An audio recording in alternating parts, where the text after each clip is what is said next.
My name is Corey Mo. It's nice to meet everybody, but I want y'all to meet these wonderful group of panelists that we have here. I'm Joe Davis. I am at Google inside of YouTube, Google's retail. Right now I'm in google.org and been focused mainly on the past 4 or 5 years on external developer education. So I've had a variety of different roles. Prior to that I was at Costco and Nordstrom in the corporate offices and had started a business in college doing training and development.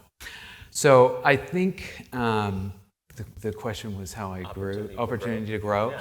Really, no one is going to sort of facilitate these types of opportunities for yourself. It's taking a level of ownership. I benefited from an environment at Google like the Alphabet organization where there was a variety of distinctively different roles and opportunities where normally I probably would have to quit to go to another company to get such a variety of different roles. So that's one element that I am thankful for. And you really have to sort of take ownership into that. So I'm sure we'll talk a bit more about that in the next questions. But yeah. Awesome. What's up, everyone? I'm Carly Brunner. I work at Cloudflare, and if you don't know what that is, we act as the personal trainer and security guard for the internet. So our mission is to help build a better internet, and I lead talent and development there. I've been there for 5 years, been in the tech world for about 15. I started my career, Corey, I didn't tell you this, but I started my career as a broadcast high school teacher. What? And so I started my career and I hit my 4th year, about to hit tenure, and I was laid off. And I didn't know what to do next. I moved to New York, and that's where I really learned that growth in your career isn't always an upward trajectory. I went from being a high school teacher to being an intern at a startup, and that led me into the space of corporate learning. So often when I talk about the idea of moving forward in your career, it doesn't always mean that it's going to be the next step up. Sometimes it might be a step back to go forwards. I'm Aisha Sattar, and I work for a company called RWE. It's a clean energy company, which is not very popular in Texas or with the administration right now. But our company we produce electricity through just different generations, so solar, wind. And our parent company is a German company, so they're heavily investing in the US. So we've gone through a lot of growth and lots of ups and downs. And in terms of career changes, like Carly was saying, I think when I moved here, sometimes everyone expects their career trajectory to just be straight up, but sometimes you can have to take a side step or a step back in order to move forward.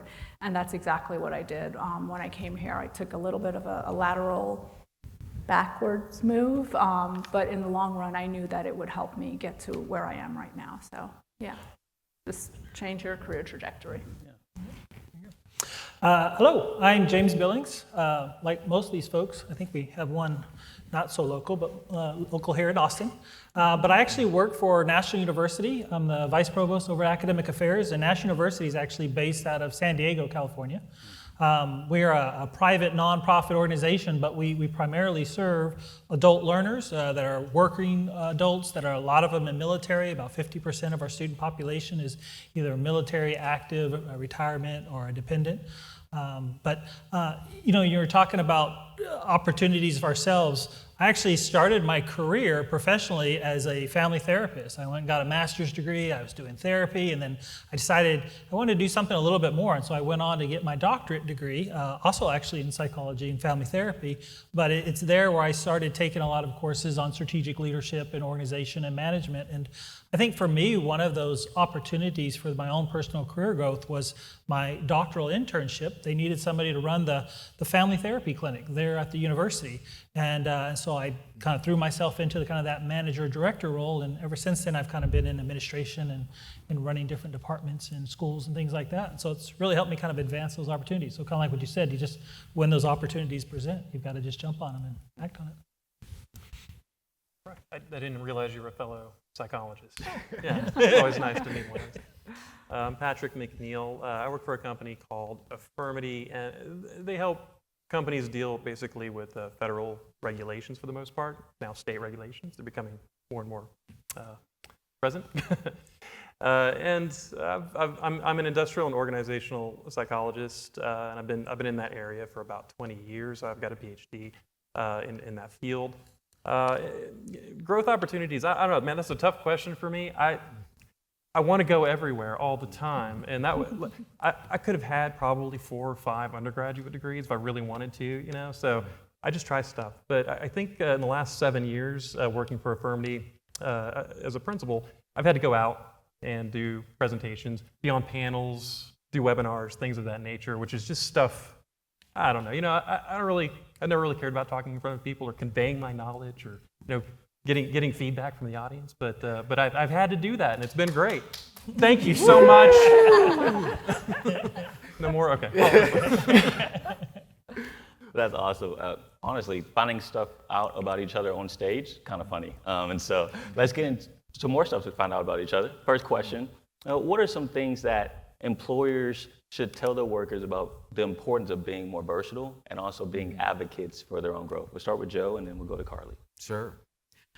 Well, we have a program. First, I'll talk about the program, like how the program is structured, and then the actual reality. So we have things called 20% projects, where you can spend 20% of your time on something completely outside of your scope or role. The joke inside the company is there are 120% projects because you just try to figure out how to make that work. But for me, that's sort of one policy or program that the culture has adopted and is very much, you know, a norm. For me recently, like I was just talking, I could hop around every couple of years. I haven't had to really do that the past 5 years because I've just been in reorgs to very different organizations that at the time make no sense and still don't make sense where I live. But that allowed me to get very different skills. I went from an operations role in a policy department to suddenly becoming a marketing manager, overseeing 3 people and a whole global product. Now I'm in a corporate philanthropy arm for some reason. It's just the lesson here is leaning in, being curious, just like figuring it out. And now I'm finding after 11 years, I've got such a wide set of skills. Some of it I intentionally grew. Some of it was just saying, yes, let's figure this out, whatever. That I feel it's rounded out my experience. So it can be controlled, but also a bit more organic, and leaning into that is important. We talk about our development philosophy in our new hire orientation and all of our manager trainings, and what we say is it's employee-driven, manager-facilitated, Cloudflare-enabled. And we, you know, just kind of like you're saying, there's the idea and then there's the reality. So how do you actually put that into place? I think what's nice is we often hear from our co-founders, and we say this a lot to all of our new hires. If you see something, say something, like the New York City subway. But if you see something, say something. And we find those that are the most successful at Cloudflare are those that see something wrong. And if it doesn't matter if it's within their role or not, they're going to step in and help. And so we really promote that at the beginning. And then additionally, like, what are the talent structures that we have in place that enable employees to do that? Are there expectations published somewhere that they can easily access? And then when it comes to giving feedback, we have the ability that anyone at any time can request feedback from their colleagues. So you can request feedback at any point within our HRIS, which is Workday. You can think of your own questions or use a template of questions that are provided for you. So just making sure that, okay, this sounds good, employee-driven, manager-facilitated, but how do you actually have the tools and resources as an employee to drive your own growth? I think everyone also has to change their mindset a little bit, and no company owes you anything, you know, and I think you have to make your own way. You know, a lot of companies, like sometimes you'll hear people talk about, you know, this is their family. No, you're not anyone's family. If anything, it's more of like a sports team. Everyone has a role on that team, and if someone's not playing well, the team will get rid of you. So I think it's really important for people to kind of go in with the mindset that this is what I want to do, and if it's not working out for me at this company, then it might work out for me at another company. So I think changing the mindset is very helpful. And Aisha, I'm glad you jumped in, because Next question's for you. Okay. Do you think it would be beneficial for companies to make more of an effort to outline how employees can advance? And do you think companies should provide more transparency about how they can do so? Absolutely. So we recently went through a whole career pathing at my company, and I think providing that clarity for employees is really helpful. It helps when employees join, so they know exactly what they need to do, and it helps current employees, because what we did was we created a clear pathway, and I think transparency is the key. It's making sure that employees understand, okay, there is an expert, track that you could go on, or there's a people leader track that you can go on. And then we define what the skills and the competencies are. So if you also, we want to make it so that there's cross-career, cross departments, because if you're in one department and you see, okay, this career path ends right here, I might want to go to a different department. They can go onto our SharePoint and look up all of those competencies and be able to say, okay, I know what it takes to work in finance or work in this position. And I think providing that transparency and flexibility is what's important. It's not just about staying in this one specific department. You have to give people room to grow, because in some departments, it was based on business, really. We had everyone look at their departments and say, what does the business need? Not focus on the people in those positions. It's like looking at what does your department need for the future? What are the roles that you need? And if it means the senior manager is the top level, then that's what that top level is. And you need to think about, okay, is this the department I want to stay in? Do I want to go somewhere else? But transparency for me, it's not just good practice. It's an equity issue, and it's also a great retention strategy. Awesome. Patrick, you want to jump in? Yeah, actually, I have a specific story about this. I was working with a client. They wanted us to do a climate survey for them, just kind of hitting the general basis of things that make a good climate in an organization. And, the scores are kind of depressed compared to some of these other surveys that I've done, and specifically trust in immediate leadership was really low, and trust in sort of operational fairness was really low. And then we had a bunch of comments, and all these comments were about people getting promoted who didn't deserve the promotion, and people not understanding why they got promoted, and how there was no transparency in the process. People didn't understand where to go or how to do things, what path did they need to take. And this was a very interesting case, because you could see it in the data, the suppression of morale and how people felt about the company. And this was also very bipolar, because this was like an in-group, out-group situation. Some people were getting all the stuff, other people were getting none of the stuff, and they didn't understand why. And the organization was not clear about this.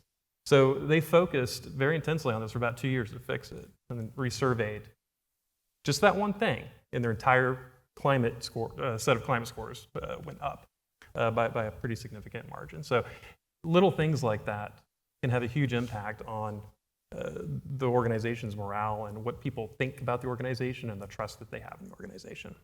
Yeah, you should talk about this, considering it as a team, and every team needs a good team culture. And so you're just speaking about that team culture kind of went down after seeing all those different reviews. And so, James, I want to bring you in here. What are some of the best practices that some employers can use to cultivate a great culture where employees can just feel comfortable to express their interest in trying to improve and, of course, grow? Yeah, I think there's probably a lot of best practices, and it'll vary by the type of organization, the size of your organization, the focus and mission and values of the organization. But I would say kind of globally, one that I know we focus on a lot, and maybe I'm reflecting back on my therapy, but psychological safety in the workplace. That is so key for folks to be able to have that ability to work in an environment where they feel safe. And that's not always an easy thing to accomplish. And it does take very, I think, intentional efforts. There has to be that culture where employees feel safe to ask questions, to engage in sometimes those difficult conversations, to be allowed to make mistakes. And I think as leaders, the most important thing we could probably do is model that. We're going to make mistakes. We're going to make the wrong call sometimes, and we need to be transparent about that. We need to be able to share that with folks. At National University, we do a couple things. One of the things, we have this thing called WOWs, which is ways of work. And so there's 5 core principles in there, but the principles are things like building trust, accountability, making things better, and so things like that. And we intentionally try to start every meeting talking about the wows. And then we have, I think I've talked with a few of you folks today, we use a tool called Motivosity, which is a very common tool today. And as employees recognize other employees, they attach it to one of the wows. So this person did this, and it was making the place better. It was a good demonstration of accountability. And so you have to make it part of that culture so it's safe for them to be able to have those conversations, have those opportunities to speak up for themselves, and have that opportunity to advance. Yo, I want to tap you in here because I feel like you're a great team culture builder. Just getting to talk to you a little bit. Sure, yes. What are your Well, thoughts? I'm trying to think how we translate that. We have like an internal tool. I should talk about this, but here we go. Called Meme Gen. It started, well, one time like one of our executives said, I have Nest thermostats in all my various homes. Like, just felt totally out of touch. Like, all your homes. And so he's just roasted on Meme Gen. And it became a real sort of temperature check of the culture. A few years ago, I had to get some serious community guidelines and moderation internally, but it's still there. And there's still that psychological safety among some of the toughest critics of the company to feel like, and your name is, your email is attached to it, your username, and things are upvoted. So that's one thing I really appreciate and is probably our take on what you were just talking about. Awesome. I just want to go back over to Patrick, and then we'll go to Aisha for this question. What are some best practices, like as a manager, to identify when an employee has like a multitude of skill sets, and then when to kind of push them towards, hey, let's expand your reach a little bit because you have a lot of skills? That seems like a simple question. It's like an organization-wide spanning answer, really, to do that well. Your managers have to understand what skills are needed in the organization. Like, they have to have done some cross-training and gotten some training on the needs of the organization. They have to understand the competencies that the organization needs, specific skill deficits that the company might be having in different areas, right? Because otherwise, the question is about, like, how do you identify employees who can help, like, in other areas, right? So they have to know that, and so that stuff needs to be broadcast to the managers. There needs to be programs in place to get them to understand these things. And then beyond that, there needs to be a skill set that helps the managers engage with their employees to enough degree that they can gain the understanding of what the employee can do. Can they probe the employee? Can they figure out, like, how to get the breadth of their knowledge and the depth of their knowledge in these areas that are important? That takes training to be able to do. It takes a lot of intense training to be able to do. You need practice, right? You need mentorship. So it needs to come from the top. It needs to get filtered to the bottom. It needs to be trained at the bottom, right? People need to talk about that kind of thing. It needs to be embedded in the culture for them to be able to do that effectively. So I think a lot of it has to do with skilling up the leadership, down to the supervisors, on how to approach employees and engage with them. So they'll talk to you, they'll tell you things so that you can probe and figure out where their edges are, where their gaps are, what depth of knowledge do they have. So I think that's the number one thing, right? And then you can layer that with technology, right? So if you've got somewhere on your systems, these are the competencies in these different areas. We're looking for these competencies. These are the things that are important for your areas. This is what your employees should have. Boy, it would be nice if your employees had these other things, right? So you know what to probe for, right? And then you can start talking to other supervisors, managers, leaders in the organization to help, figure out where you might be able to direct them. So that's a lot, but I think that's kind of the approach you have to take to do that well. Gotcha. Yeah. So I think it's a lot of people rely on the job description, and I don't think that that's enough. I think talking to your employees is the quickest way that you learn about them and what they like to do and what they don't like to do. And I use my one-on-ones with my direct reports. We spend half of it just talking through what we need to, and then the other half of it is spent talking about them. What do they want to do? Just a personal note, how are they doing? And then also just talking about what they like to do and what they don't like to do, because unless you talk to your employees, you'll never know that maybe someone is planning to go get their MBA in 2 years, and you need to think about how you're going to backfill that position. So for me, it's more about learning about the person and what they like doing, Like I work in, I've been in HR my whole life, but I don't like everything about HR. I don't like recruiting, so that's something I know I would never do. But unless you talk to someone, you would never know that because the resume is very limited. That's awesome. But by the way, I would say this is the place managers can have the most impact on your organization beyond anything else. This is my own opinion, but this is probably should be a manager's number one job in the organization as soon as you get up to that level. Yeah. I know Patrick just kind of touched on this a little bit, but I'm going to bring Carly and Joe back in here. On a related thing, what types of data do managers need to identify when an employee is able to have more responsibilities on their plate? Well, Patrick, like you were talking about, it's not as much do employees know the skills that are required of them, but also do managers have an awareness of that? And we define performance as results plus behavior. And the results are that career path leveling guidelines. And what we're finding is this is actually going to be our first year where we are having all managers participate in calibration. So really a lot of the way that you identify promotion has just been at the whim of a manager with only qualitative data, no quantitative like skills assessment or thinking of that. So I think the first thing managers need to make sure is, do they have definitions of the skills that are required for that next level? Have they assessed that at some point, given the employee the opportunity to try that and have data to say, I've seen the employee show this is the skill that we need. Because I do think we find often we promote very quickly because you're great at that role, but we forgot to think about the skill in the next role, which at that next role or next level and what that could look like. And then the second thing is around feedback. And our company, we're 15 years old and we've grown exponentially. And the secret to everything that we do is that we have a lot of feedback. We give a lot of feedback. I think that's key to innovation. And so has this employee ever received constructive feedback from their colleagues? Is it documented? And I think on top of that, there's a self-awareness factor. Sometimes we have managers say like, I wish I wouldn't have to do a self-assessment. Why do I need the employee self-assessment? Let me just do the manager assessment. I don't need their. But I think seeing that self-assessment and the data that the employee is in, to what extent are they aware of their gaps? And I think that's a big piece that sometimes we don't think about when we go to promote it. We're like, oh, everyone loves them. This looks great. We don't need to worry about what they think. Let's move on and promote them. So really making sure you're clear on the expectations and then also that they've received feedback and we're able to take that in.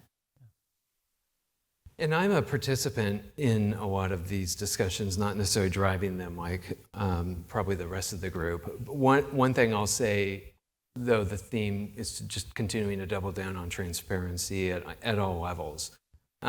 Even just 4 years ago when it was a wild west, we got to suck up talent, during COVID, promotions like crazy. We're now suddenly really top heavy. And we have a lot of discussions and open sort of dialogue from our VP down saying, our quotas for promotions at these levels in careers in these sections are tough. You know what I mean? So just having the opportunity to have those conversations and being really intentional, and then providing avenues where, okay, here are where those opportunities lie for you individually elsewhere within the organization. Anybody else want to chime in on this topic? Sounds good. Well, James, I'm coming to you next, all right? Where do employees typically find themselves kind of stuck when it comes to career growth or just development? Yeah. I think Patrick kind of touched on a little bit too. It's when you find those skills gaps, like they want to do that next piece, but they haven't had the opportunity to develop those skills. And so I think that's why it's important for us as employers to make sure that we have those structures to allow them to have opportunities, maybe in formal ways through workshops and trainings and seminars, to develop those skills. But I think also opportunities for them to jump on teams to get exposed to that environment of where they want to go. Because I think that's one piece. The other piece, and ironically I think Patrick, you seem to be my go-to person today. You mentioned as well is mentorship, because again, I think it's about helping them kind of bridge that gap and open those doors. Something I've done for many years now is I'll often take on one person, kind of a middle manager level person that's looking to move up in the organization, and I'll do personal mentorship for about a year. And we'll meet like once a month, and they can contact me at any point. But just having senior leaders take the opportunity to do some mentorship, to kind of open those doors, to let them engage in those conversations that they wouldn't normally have an opportunity to do, I think is important. And then I think Carly hit on another good point earlier as well. It's not always going to be that vertical. Sometimes it's going to be lateral. And sometimes that's equally important for them to kind of move to a different area and then advance from there. And so we need to be able to encourage and support those opportunities as well. Patrick, do you want to chime in? So man, getting stuck. There's so many ways I think an employee can get stuck in their career or their position in the organization they're in. Some of it has to do just with whether or not they fit in their current role, who's been seeing them versus who's not seen them, whether or not they mesh with those people. Moving people around, like you were saying, could be very helpful. Sometimes people have, I'm going to call them like cardinal derailers. Everybody sees it except for them, and they need a little coaching. Sometimes it's a big deal and it's easy to get past. Sometimes it's a really difficult deal, and they may have to go somewhere else, right? Try something at a different place. But when you're trying to figure out what's going on with this employee and, can they move up? Why can't they move up? There's a whole host of things that really should be looked at. But those personality traits, sometimes it's not a personality trait, it could be something else, but motivational factors, it could be just, it could be something like just how high up are they and how much horsepower do they have, Like, and is it going to stop them there? One of the things that it's important for organizations to do is to try to understand all of these things about their employees if they can, so they give them the best opportunities, so that they can move them if they need to, so they can give them the coaching that they need to, if that'll fix them like they're broke, but like if that'll help whatever issues getting them stuck, so that they can be much more productive, and they can move to areas where they're going to be able to be more helpful. Man, that's the short answer. There's an hour at least to that question, but getting stuck requires diagnostics, and it requires a lot of tools to help people move on and become better at what they're doing. I think it's interesting, Patrick, because you're talking about do they have the derailer that they may not be able to move up, and I'm also thinking about, Joe, what you're saying is where we are with our organization too is we're still having so many conversations about moving up in the next role, but we don't have another role. We don't have, the organizational design doesn't accommodate that role. So I think there is still, we were just doing a calibration recently, and they were like, well, anyone that's in outstanding should only be there if they're going to be promoted in the next 6 months. And you're like, but there's no role for them to be promoted in the next 6 months. So I still think organizational and leaders, there's a lot of work there to do with executives around, it can't just be your next role, it has to be your next skill. Because I think that is so often where employees get stuck, is if it feels like, well, you're talking to me about promotion, that's the next step, but I don't have control over that as an employee. And it could be, I'm sorry. Oh, no, go ahead. I was going to say, it could be, how do you keep the employee happy staying in that role if there's no place? Yeah. That's what I was going to bounce off of, because, I know this might be a little bit of a scary conversation, but sometimes it might be about helping that employee grow in a way that might eventually take them outside of your company or organization. Yes. And that's not always a bad thing. At National University, we partner with a lot of different companies, whether it's, we have a big one with Amazon and CV and a number of just organizations that will come to us and want us to develop either trainings or opportunities to have their employees get additional certifications or degrees. And it's not always aligned just for them to be promoted within the organization, but it's an employee benefit that helps them feel engaged and growing while they're there, but might ultimately lead to a different industry or something. And I think we have to be okay with that, because that is important for them as well. You got to jump. Oh, no, I was just going to jump in, and I'll just double click at the end here. Sometimes it's not the what, but the how. So the realities of layoffs, we did that in a really weird way a couple of years ago where everyone's access was shut off. The decisions were made in a very centralized level, not made within the product units themselves. And we learned a ton from that experience. That was the trend back in early 2023. It was so countercultural that our chief HR officer owned up to that. And now we are decentralizing some of those decisions. We have voluntary exit plans. Those programs are run in decentralized teams. They have a pretty strong take rate for someone that may want to elect out or choose internal mobility options. So I would just double down on not the what. We can all be honest about the what and pay a bit more attention to the how and learn from that. Yeah, I think one thing Carly pointed out earlier was a sense of there may not be a role available at that point. And now with AI, some of those roles may be taken away. And so, Aisha, I'll start with you, and then we'll go to Joe. Well, what is a potential way that companies can just talk about AI and how it could affect career growth, and then how employees can just be okay with maybe working with AI because AI is not going anywhere? That's true, and it is going to change everyone's landscape, but I think we need to look at it as more of an enabler than a replacement. I think if people do that, it will make a big difference. And you can, and it's about education. So I think you need to educate your employees about what AI can do for you. And it is going to make us more focused on like human-centric tasks versus, because it will do away with a lot of automated repetitive tasks, like a lot of reporting that can be done now by just AI. And in general, it just makes your life a whole lot easier. And I think that's what we need to be able to teach employees.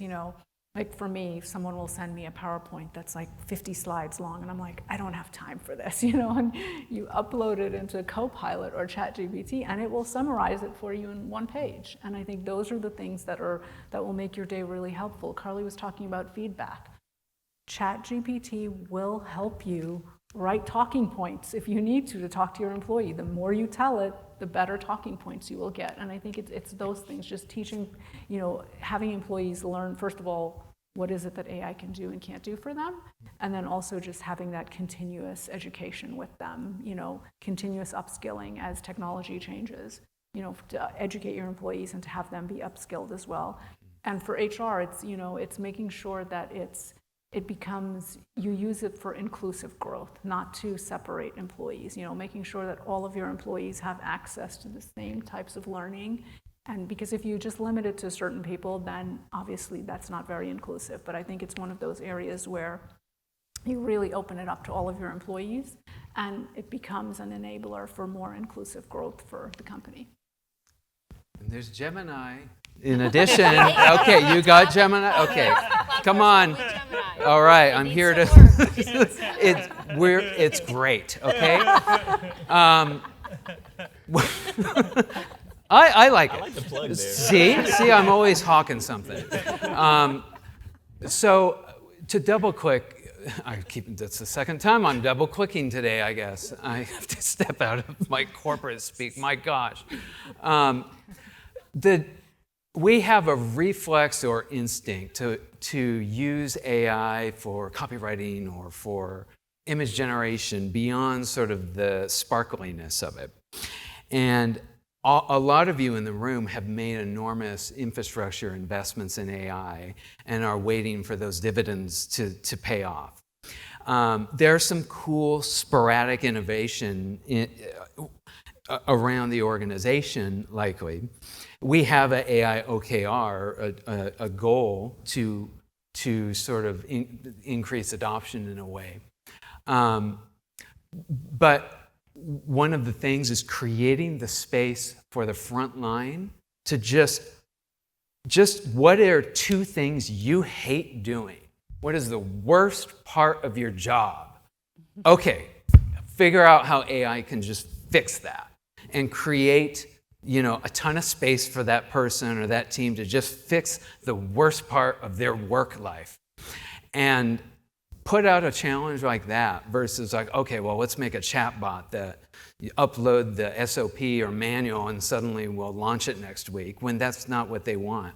So creating the space to create those opportunities and having that come from the front line on the ground floor is the best way to sort of manage that.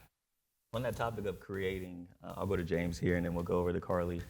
What are kinds of structures and scheduled programs that companies can create to focus on career growth? I'm sure like seminars or like workshops and stuff like that. Yeah.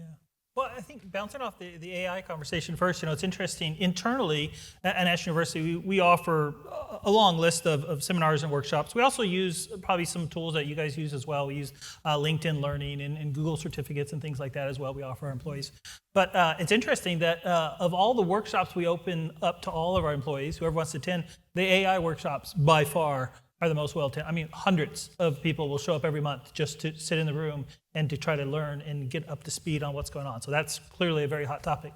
But I shared with you before, one of the things that National does is we often partner with a lot of organizations. And I think what we've learned from that is we try to help them determine what is that gap that we can help them fill. I think there's two big categories. Sometimes it is a gap that the organization itself has and they need filled. Like I mentioned CVS a while back. They wanted a program for a bilingual language program for all their employees to come and have kind of this intensive training. And so we offered that. And that was a need the corporation needed, and we went in and helped them fill a gap. But sometimes there's larger organizations that, again, to just help promote employees' personal and professional development, just want a slew of opportunities for them to do certificates and trainings that they personally are interested in. Sometimes it may overlap with their particular job description, and other times it's not. It's just something that they want to pursue. And I think you have to look at both pieces as a company. It can't always be just what is going to benefit the company. It has to benefit the employee too. And so I think having a balance of those is often important. Carly. Yeah, I think workshops. I'm interviewing for a role right now on my team, and I tell people like workshops are not the answer here at Cloudflare. And I think this is a thing that the learning and development world is struggling with in general, because workshops are a moment in time where I'm going to have a high satisfaction score, but the minute I leave that workshop and I join my team and no one else is exhibiting those behaviors, I'm going to drop it. So while we don't pull workshops away, because as soon as you take something away from people, they're like, hey, where'd that workshop go? You're like, okay, I'll put it's back, it's there, you can attend it. But we really we don't do a lot of things from a company perspective. It's almost, I say we're like the United States. Each team changes the way we operate. So one of the ways we see most success is like with our legal team, for example, who has structures in place of when people get feedback and what are the skills they need to develop in. And they map that out for the year. And then the legal team comes to us and says, okay, help support our team's growth based on these are the skills that we need. This is when they're going to do development plans. This is when they're going to do feedback. So it's really targeted to what individuals in legal need. And then if you want an opportunity to do cross-functional connection, you can join one of the company-wide workshops. But I think workshops are tough, and I think mentorship is a really critical piece as well, and one of the big ways they're going to see more return on investment than workshops. Awesome. I know we got about a minute 45, so we'll see how this turns out. Speed round. Okay, Patrick, we'll start with you, and then we'll come back down the road. Okay, so what is one thing that companies can do to foster a culture of course, learning in their organization? Okay, I'm going to say don't rely on the robots too much. I think that there's a balance. So the AI tools and all the technologies, they can absolutely turbocharge the learning of the people in your organization. But there has to be the human contact. There has to be the I see you. I'm putting some time and energy and effort into you to get the motivation and the loyalty and the trust. Both of those things have to be true, no matter what you're doing with all the tools. I'm going to double down where I started on psychological safety. Have the conversation. Make it part of the culture. You don't wait for the employee to bring it up. That doesn't work. We as leaders need to make it part of the ongoing culture in our organization so they have the opportunity to engage those conversations. I think access, making sure everyone has equal access is really important, because if you're limiting learning and development to one group, that's not very helpful. So access. Promote failures. Okay. That's it. You told me to go fast. Yeah. I like that. What's up, Jeff? Yeah, celebrate learnings and that can be from failures. a blameless culture. That's awesome. Well, I appreciate all y'all for coming up here, giving us some great stuff. Weren't they great? Thank you, Corey. Yeah, there we go. Like that. What about a big hand for Corey? Yes, come on. I didn't do anything. ABC weekend. Well, I appreciate y'all for being up here. I appreciate y'all for listening and taking notes. I hope y'all have a sensational conference. Talk to y'all soon. Thank you.